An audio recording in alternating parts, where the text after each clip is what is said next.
cette société civile nga xam ni bon qui peut être fourre-tout xam nga la société civile moom elle est fourre-tout mais ça permet au moins de défendre. traité de fumier par le père. waaw mais yaa ngi rappelé yow Penda yow waaye ñoom c'est bien fait pour eux.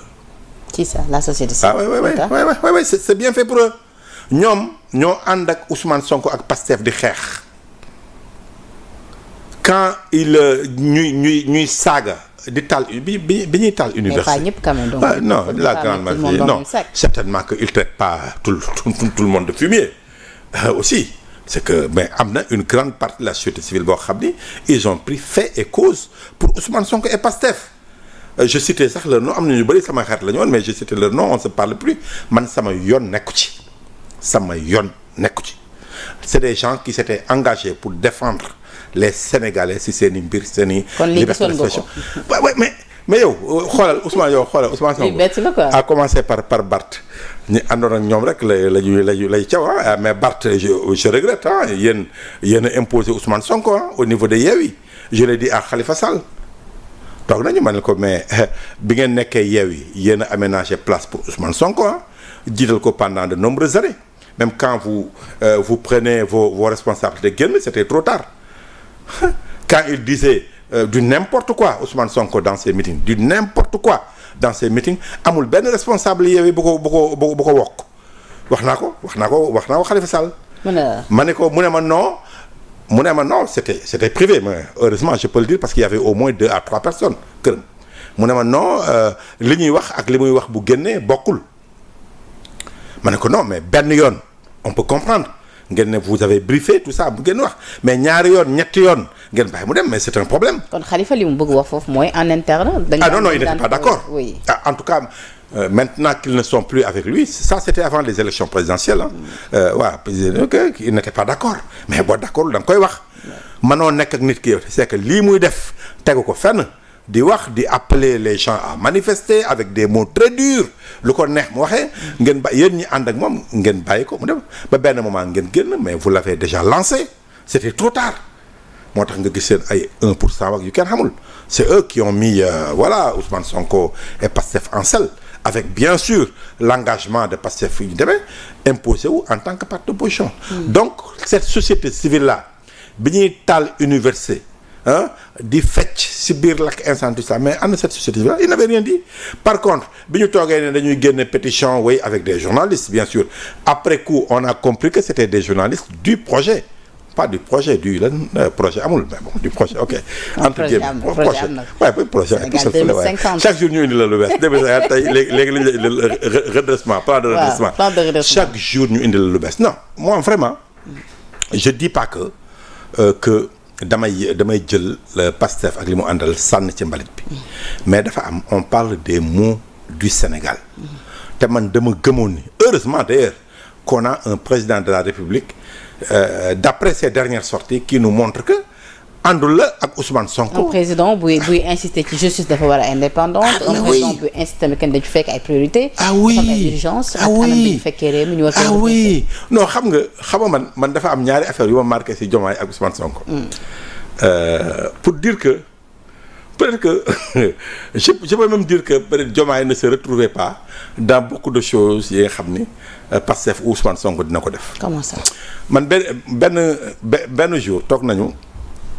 Plateau dans une interview ma ne ko on a l'impression que Ousmane Sonko est l'homme à tout faire yéen daal da ngeen di topp c'est le leader tout ça et il a dit à l'émission c'est mi ngi ci réseau yi que ni non d'ailleurs bu fekkee am na ku mu gën a ñàkk déggool ci parti bi man mi la parce que je dis vraiment il a raconté des anecdotes ak yooyu yëpp quoi. Ahmed Aïdara tam sa nettali lu xaw a similaire. waaw ci ak li nga wax nii. dañ daan daje sax mais. oui souvent Diomaye bu fa Sonko ñëw sa day ñëw nii lu tax genre décision bi kan moo ko jël. jour boobu mi ngi joxe exemple si bi Ousmane Sonko. Bon, c'était à l'honneur de Ousmane Sonko, mais au moins il nous a montré qu'il n'était pas d'accord quoi, parce que Ousmane Sonko voulait faire trop de choses à la fois. mooy bi muy xëm xawma si kaw Aïda Mbodj yaa ngi rappelé wu. oui ci genre meeting boobu. voilà parce que nee na après bon il voulait dafa jóg rek bëgg a reprendre ses activités après j'ai dit ñett quoi donc il s'est opposé. loolu quoi pour mu noppale ko. waaw noppale ko mais ça c'est vrai mais beneen bi ma gën a marqué. c'est vrai que affaire Adji Sarr bi Diomaye bokkoon na si ñu wax ni Ousmane Sonko masul dem foofu. de un donc il pouvait pas comprendre Ousmane Sonko dem Sweet Beauté loolu ñëpp gis nañ ko ok donc c'était une surprise pour lui beneen bi mooy gis nga jour élection présidentielle 2019 j'étais sur le plateau soirée électorale avec 2STV Diomaye moo ñëwoon représenter PASTEF jour boobu li ma lay wax ni presse moom Ousmane Sonko yàgg na ko kii. Il y avait un message qui est passé Ousmane Sonko ne dafa am une presse bu bëgg a fomenter un coup en donnant de faux résultats ok man on m'a fait parvenir en pleine émission le message ne ma ok Ousmane Sonko a dit que ba cité 2S que ni ak TFM ak d'autres presses que ni dañuy préparer joxe de faux résultats ah moi j'ai annoncé ça et là Diomaye s'est levé si plateau contre man quoi ne ma non arrêtez de dire des choses yoo xam ne qui se vérifient pas ma ne ko non mais c'est une information mu ne mais qui a donné l'information non on vient ma ne ko je me rappelle textuellement des mots ma ne on vient de me faire parvenir l'information selon laquelle monsieur Faye que tel mu ne non qui ont mais xam nga 2S tamit c'est des pros quoi c'est des pros 2S teg élément bi ah oui la voix d'Ousmane Sonko qui répétait la même chose et là Diomaye très sincèrement je me rappelle 2019 là comme si c'était hier Diomaye dafa jóg fi mu toogoon il est sorti il a passé des coups de fil pendant une quinzaine de minutes pour vérifier peut-être ah oui non il pouvait plus s'asseoir sur le plateau parce que ay gaam def nañu loo xam ne moi j'ai vu qu'il se retrouvait pas dans ça il ne pouvait pas comprendre que son parti qui était à la veille d'élection ñuy wax premier tour deuxième tour dina am man bokkoon naa si ñu doon défendre ni deuxième tour day am donc à un moment là muy am ces messages là très maladroits yi nga xam ni génn si partem donc vraiment ça l'avait tellement surpris que génn na di woo dëgg la mais peut-être que il contestait je sais pas trop mais en tout cas il est resté 10 à 15 minutes par surprise certainement génn na ci plateau bi di wax. yooyu c'est des choses yoo xam ne. après bi mu ñëwee bi mu desaatee. ah oui mais ñun aussi tamit mais c'était clair on pouvait pas enfoncer le clou hein. Ouais. On pouvait pas enfoncer le clou. weddi na ko on a mis l'élément c'était clair.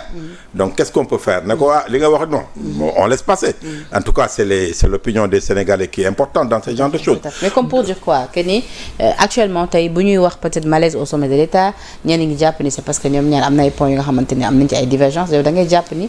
peut-être lu nu mel avant même ñuy accéder à la présidence. Oui, on pouvait comprendre. C'est-à-dire liberté boobu dafa yàgg a exister ci parti bi. Oui, ouais, mais pas seulement Ousmane Sonko le responsable. Mais malheureusement. Ces lois. Ah non, mais malheureusement la liberté peut-être existait na ci ay militants mais malheureusement c'était le point de vue de Ousmane Sonko qui était au devant de la scène. moom la Sénégalais doon dégg moom la Sénégalais doon gis meeting moo doon wax moom la doon xaar conférence de presse moom mooy def point de presse mooy truc donc finalement mais on peut se dire que avec yi ma lay wax nii que ci suuf amoon na quand même des voix discordantes en tout cas comme tout intellectuel comme tout parti politique mais lii génn ñun Sénégalais li ñu gis mooy c'était en tout cas la voix avec eux la voix de Ousmane Sonko qui était imposée en tout cas au niveau de l'opinion. mais su ma ko actualiser. oui ak fi ñu ci toll nii ak ci jamono bi nga xam ne ñu ngi naan malaise au sommet de l'État yow da ngay jàpp ni oui lu war a mën a nekk la parce que yow témoin ngoon ci li nga rappelé nii. ci ni le président Diomaye du temps même de l'opposition souvent bu ñu naan posé acte il était contre da ko daan wane. mais bien sûr loolu c'est fait la ak li ci yokk parce que Diomaye Diakhar Faye Bassirou Diomaye Diakhar Faye bokkul ak son excellence. président de la République Bassirou Diomaye Faye bokkul loolu Cheikh Yérim wax na ko keroog ci plateau TFM c'est exactement ça yow wax bi nga doon wax ak moom avant muy nekk président ak léegi bokkul parce que tout simplement c'est un chef d'État moi je crois que dans ces conditions-là même su fekkee ni Ousmane Sonko a apporté quelque part sa candidature c'est là où pour man c'était dans le comportement ou l'attitude de Ousmane Sonko ci la juboo maanaam et je rappelle que Sénégal waxuma tax Pastef Sénégal li koy arrangé mooy ñoom ñaar ñu ànd liggéey Sénégal xajatul ci coow loolu on est tous d'accord d'ailleurs bu ñu àndee liggéey ñun dinañ xam Pastef bii ne day changer dëkk bi en fin de compte qu'est-ce qu'ils sont capables de faire qu'est-ce qu'ils ne sont pas capables de faire